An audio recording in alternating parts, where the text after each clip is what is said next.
Wasteland Firebird, and we're at All Chrysler Day at the Museum of Fire. One of our viewers invited us to check out their car. If you would like me to check out your car, just send me a message and I'll put you in a list, and maybe when I'm traveling through your town, I will randomly check out your car, because I love randomly checking out cars. Like, look at that thing. It's one of those Peugeot, what is those crazy things? Okay, anyway, that's not what we're here to look at today. We're here to check out this car. Oh, okay. Ethan's not here. Yeah, well, I just rang him, he's just at the server. is he on his way? Yeah. Yeah, that's his mum on his dad, yeah. Here comes Ethan now. You can hear him coming?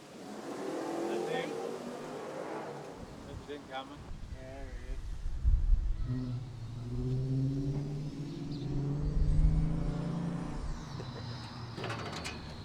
That thing's wise.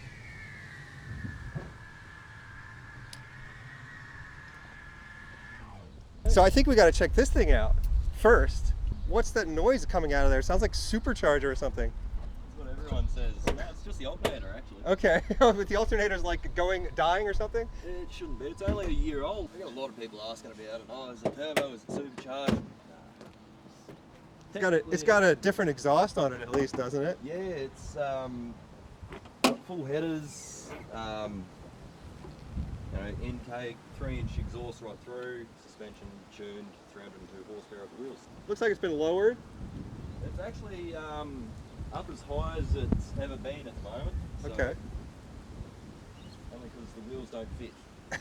Okay, so it's got some bigger wheels then, is that what it is? Yeah, I chucked some new tyres under it the other day to get a defect taken off of it. Tyres I ended up getting the SUV tyres. They're way too big, they're scrubbing the front end. But yeah, it's literally just the alternator doing that noise. Oh yeah, listen to that. Oh man, got too big a tyre. Yeah.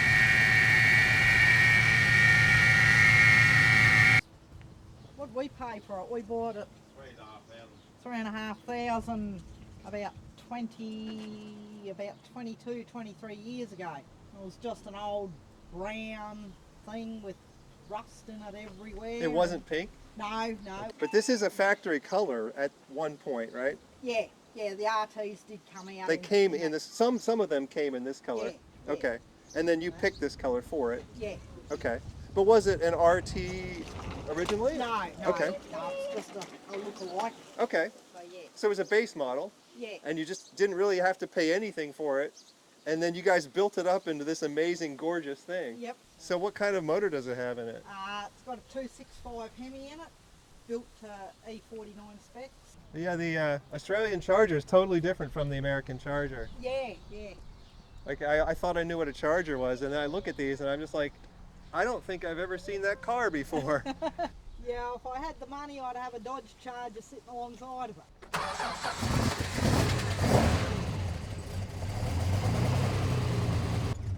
Yeah, we're in a semi and we had a Mustang and a Ford Falcon GT behind me. Could catch me. And a Canara. Yeah. And it was good fun. Peugeot, some kind of convertible 206 cc. Don't have anything like this in the United States. Mads Kelly thinks that she can catch me turning on the windshield wipers when I'm trying to turn, because we were just in the US and they swapped the stalks on the steering column. But I've already adjusted. It's not going to happen. Okay, I put on my turn signal to go left. Oh, got a protected left. Put on my indicator. Oh wait, which side of the road? Okay, there we go. You are not going to catch me activating the windshield wipers when I'm trying to activate the indicators. I'm Wasteland Firebird. Today we're on our way to the All Chrysler Day. We've been waiting a long time for this because my first video, after my viral video, I made a video about going to visit the Holden factory, and then we went to All Ford Day at Sydney Motorsport Park, and then someone said, well, go to All Chrysler Day, and we had to completely rearrange our travel to the United States and to Western Australia around our plans of going to All Chrysler Day. Someone else also mentioned that, well, you like the Holden Sandman so much, and you like the Ford Sundowner so much, now you have to find a Chrysler Drifter. They came in a panel van, a Ute, and a Charger Drifter, which they only made 75 of. And there is a guy in Australia that owns one of each. So I'm hoping he's at this event today, and then he's going to be my new best friend. If I'm going to completely rearrange my vacation plans, you'd better be here today, Mr. Guy with 3 drifters. He did it again, and I didn't catch it. She's just making that up. No, I'm not. He did I it. didn't do it. If I fake one, will that make you happy? And we'll act like it was real, and then I'll put a little disclaimer at the end, like, sorry guys, I actually faked that. Okay guys, here we go. I'm gonna switch lanes. Oh, whoa! The windshield wipers came on. I'm a bit jet lagged, so if we find a Chrysler Drifter, I'm gonna ask if I can sleep in it. And if we don't find a Chrysler Drifter, I'm gonna lie on the ground and cry. That's what I'm here for. Hopefully somebody's seen your videos and brings out a drifter. I've been like talking to the camera and being like, everybody, if you have a drifter, you better bring it. Hopefully there'll be one here. There's Yeah. probably a couple here, to be honest with you. There's normally a couple that go around the show. So.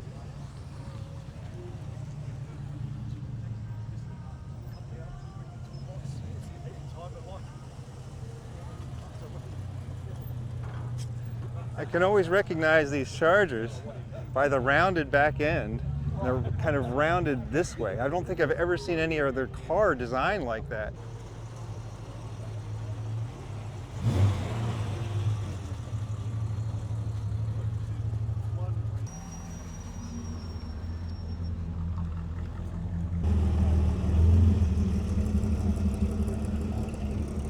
So we had a character in a previous video called Farm Dad.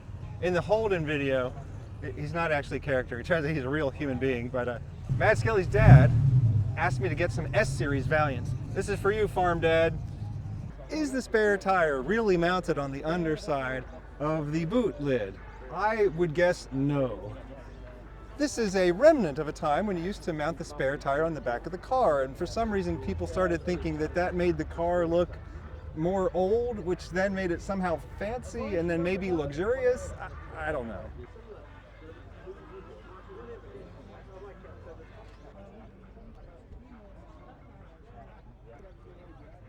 I think we need to talk about this badge right here. This one is the biggest badge I've ever seen on the trunk of a car. I've driven down Route 66 quite a bit in recent years. It's kind of sad what it's become. It's post-apocalyptic looking. It's definitely worth a visit, but it's going to be a bit painful at the same time as it's joyful. Oh, here we go. An even bigger fake spare tire holder in the back trunk. It's almost like a UFO landed on the back of this. This one just screams, I can afford a spare tire. But can they? Well, there's nothing underneath. That's Yeah. the trick. Yeah. It's only an impression. Yeah, okay. Yeah. Yeah.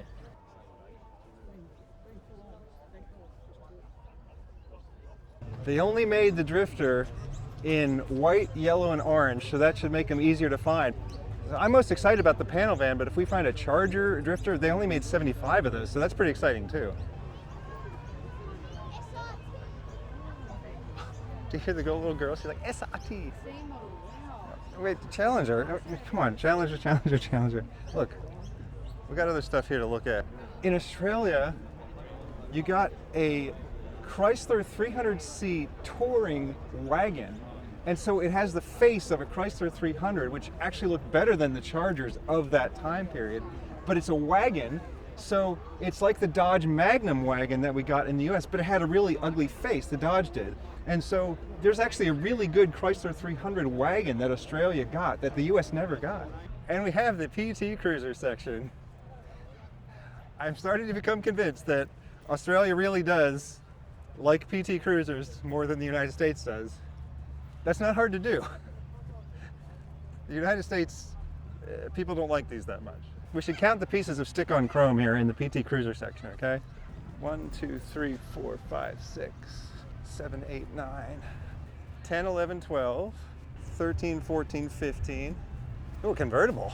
16, 17. All right, we have 6 P2 Cruisers and 17 pieces of stick-on chrome. I didn't even know they made custom headlights for these.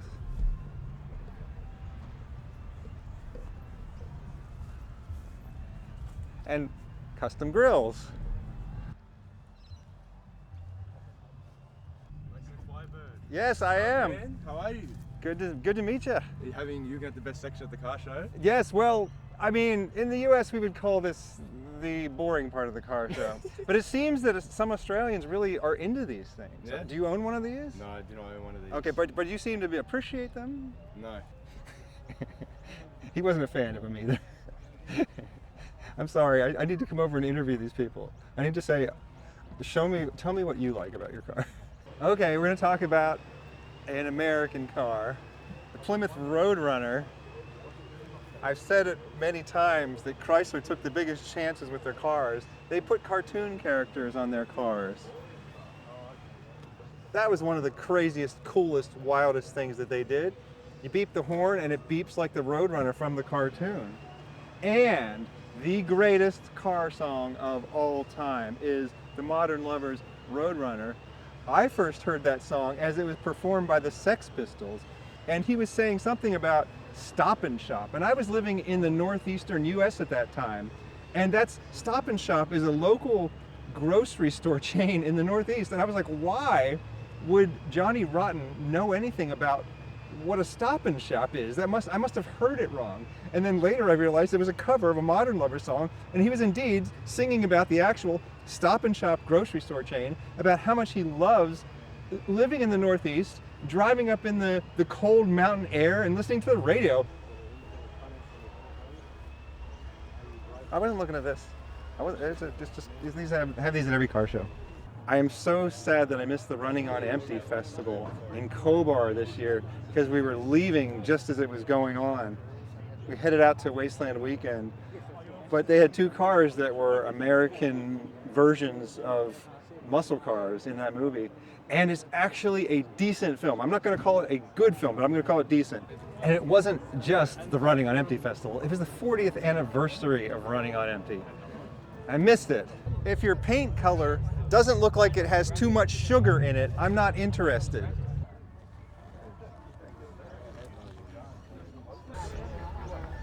It's got a manual. Look at those seats. You can't reproduce that. Those seats are original. And we have the wildest mud flap design I've ever seen.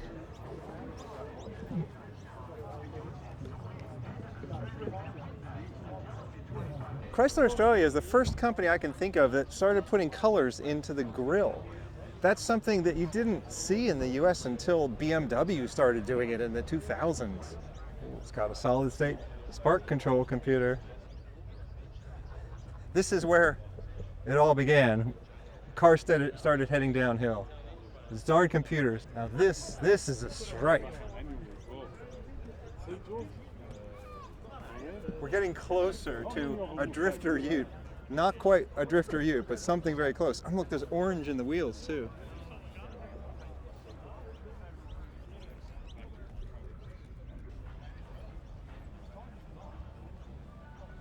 The red accents look great with the green paint here.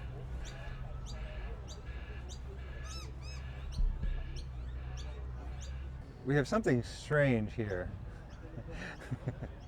Something strange and wonderful. It's a Plymouth Roadrunner wagon with the decals and the rear fake hood scoop and everything. The air grabber hood, I'm a bit mystified.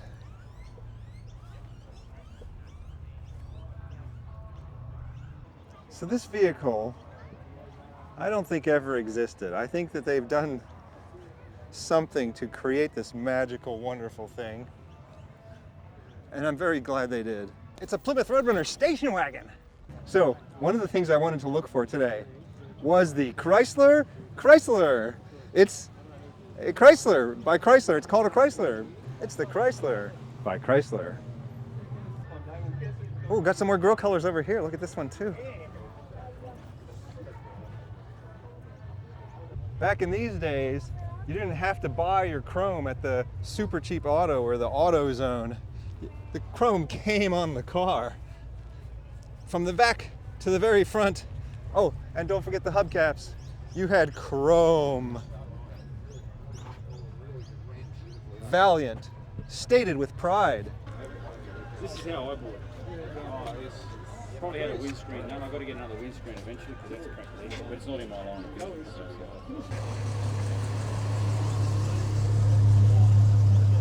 Now this is a hood badge. Perhaps not the biggest hood badge of all time, but it's not even really a badge. It almost is part of the grille.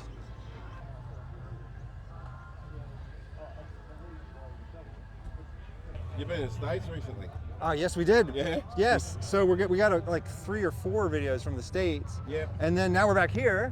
But like I'm worried that people are going to think, oh, I want to see more Australia videos. But no, we have more Australia videos. Yeah, but like, good on ya. but there's going to be like 3 or 4 like USA videos. Not quite a Maloo, but same kind of idea. Alfa Romeo is now Chrysler too. And so they kind of have these new Alphas you can get in the United States. And they're kind of amazing. Holden Frontera? No, this is an Isuzu. Isuzu. I didn't know Holden and Isuzu got together on this one. That's so cool. I was told to talk more about these. Holden Commodore VL. I'm really bad with 2-letter chassis codes. It's an executive. The cool thing about the VL though that I read up on is you could get it with a Nissan-made inline 6.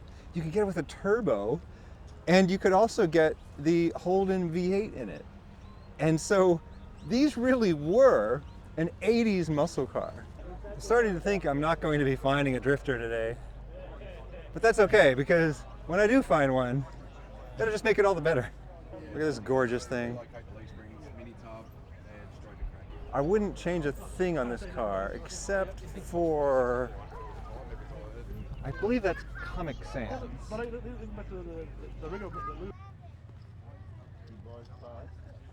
AMC Javelin, I love AMC. Okay, I described Chrysler as being like the car company that like takes chances. AMC just made the coolest, weirdest, funkiest cars like the Pacer and the Gremlin and the Javelin and the AMX, and they would do them in like red, white, and blue color schemes because the United States bicentennial was happening in 1976. And I was so surprised to see AMCs in Australia until people told me they'd send them over here and they'd put them together. So apparently they sold some AMCs in Australia.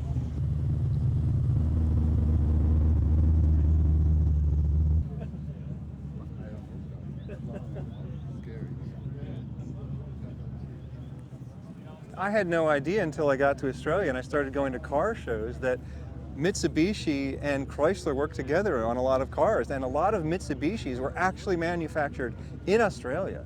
We can't be friends unless you like the smell of gasoline, exhaust, rubber, leather, and old plastics.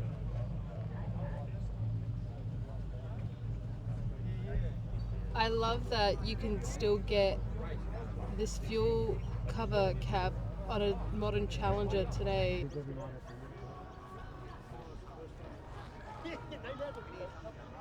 When I was a kid, the best part of riding in the station wagon was when they'd let you get into the way back.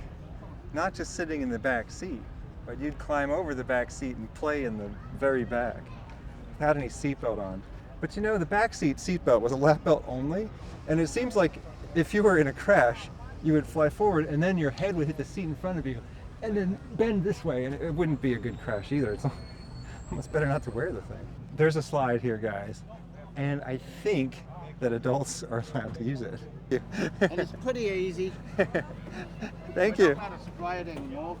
Well, I used to spray it, and we used to spray the middle one. Uh-huh. Spray it? Yeah, Is it like spray it. Teflon or something? Yeah.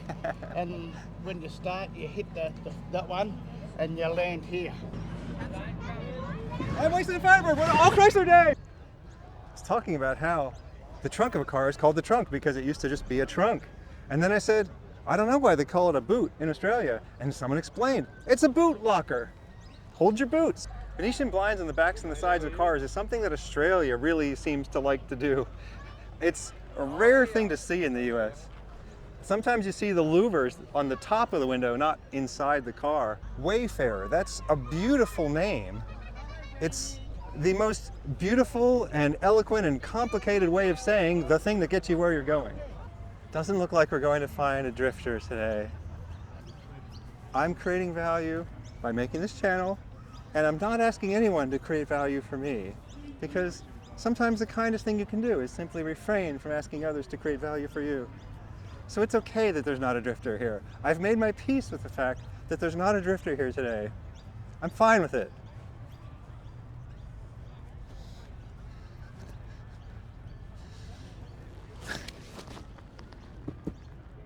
Thanks to all of you who brought your Chryslers that are not drifters to this event.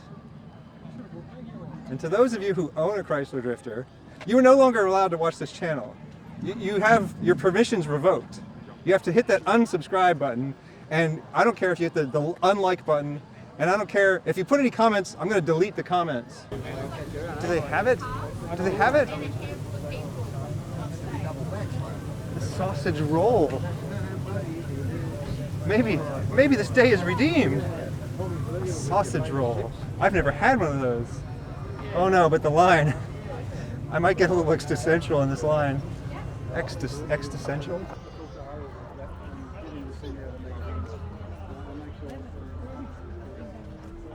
Oh man. That is just but ugly. I'm sorry. Yeah, it's beautiful. It really looks like something that's... Will I even still be hungry when I get to the front of the line and order a sausage roll? I could be dead. I could be dead of starvation. I might have forgotten what a sausage roll even is by the time I get to the front of the line. Due to progressive dementia as I age. I might never even get to the front of the line because an asteroid could strike the Earth, and I would never have a sausage roll.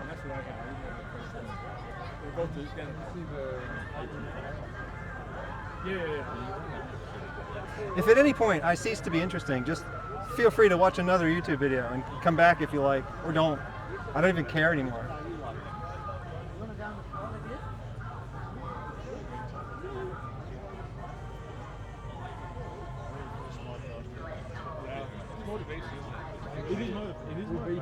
Was the line moved? No, it is not. For context, I ordered something which was very delicious in one of my previous videos, and I thought it was a sausage roll because that's what they said it was.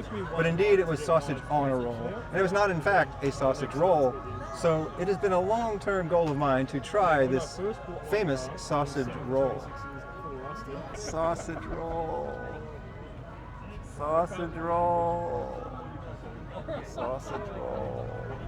I think ice ages happen every 30,000 years or so. I'm hoping that we can make it. I know that I'm conscious, but I don't know that any of you are conscious. I might be the only conscious being that has ever existed. My earliest memory was age 3, playing with a toy AMC Gremlin on my neighbor's porch. And some of these kids here today look like they might be around that age, which means that they could be forming their first permanent memories today. How's these cues, eh? Yeah, Pretty bad. I'm huh? getting a little bit existential as I Yeah. sit here. Like, I know. my mind wanders. And I start to think about the sun swallowing the earth one day, and maybe I'll make it to the front of the queue before that happens. If I ran this business, the price of a sausage roll would be equal to the number of people waiting in line. Think about it.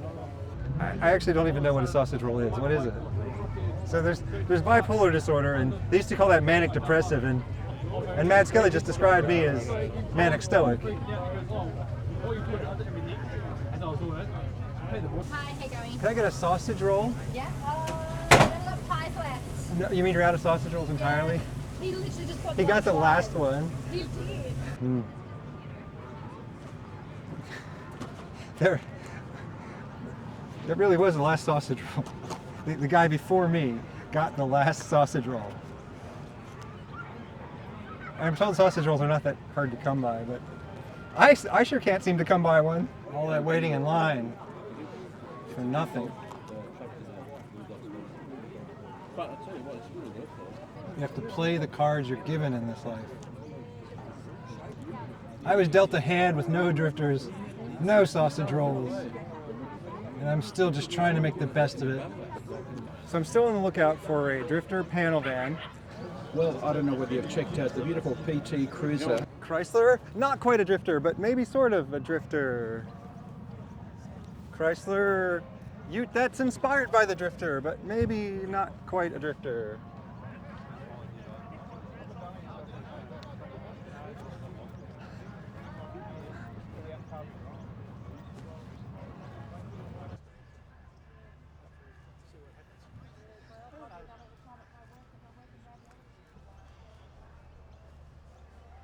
Oh, hi. Hello.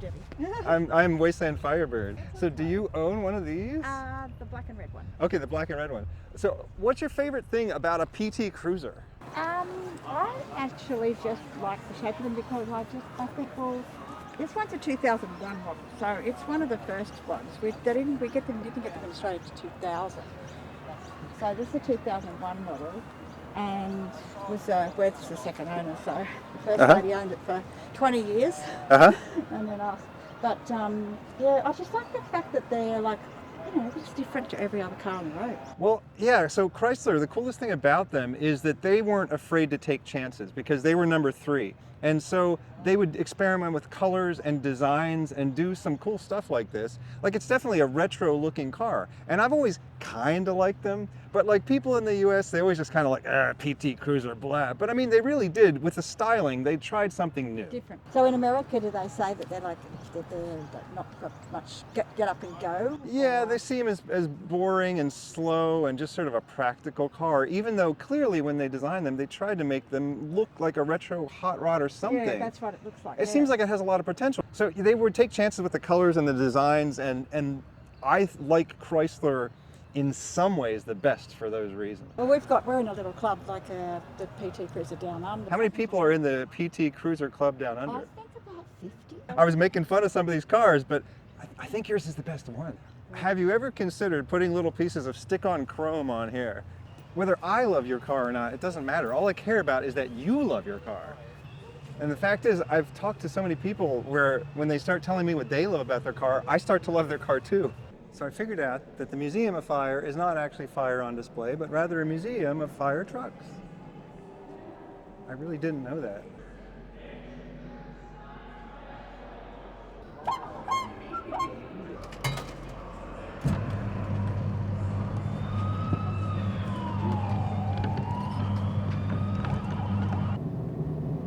That was All Chrysler Day at the Museum of Fire in Penrith, where we did not find a Chrysler Drifter, and we did not find a sausage roll, but there will be other days. They made 1,959 of those Chrysler Drifter panel vans. I only need to find one of them. I'm Wasteland Firebird. Thank you for inviting me into your home, or onto your portable device. Have a good night.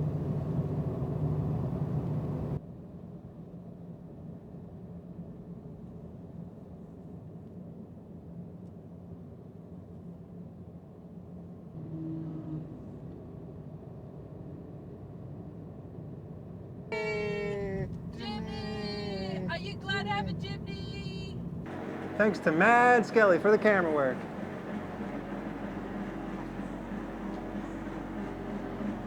Okay, well, now I'm wondering if I should just shoot you doing the joke, because it is your joke, but I'm not so sure. You're funnier the first time you do it. When I ask you to like, okay, now say that same joke, it doesn't work the second time. Okay. I'm stealing your joke. You have to have continuity. You want the video to make sense. Sometimes the way to do that is to do things that don't make any sense, and then order them in such a way that they make sense.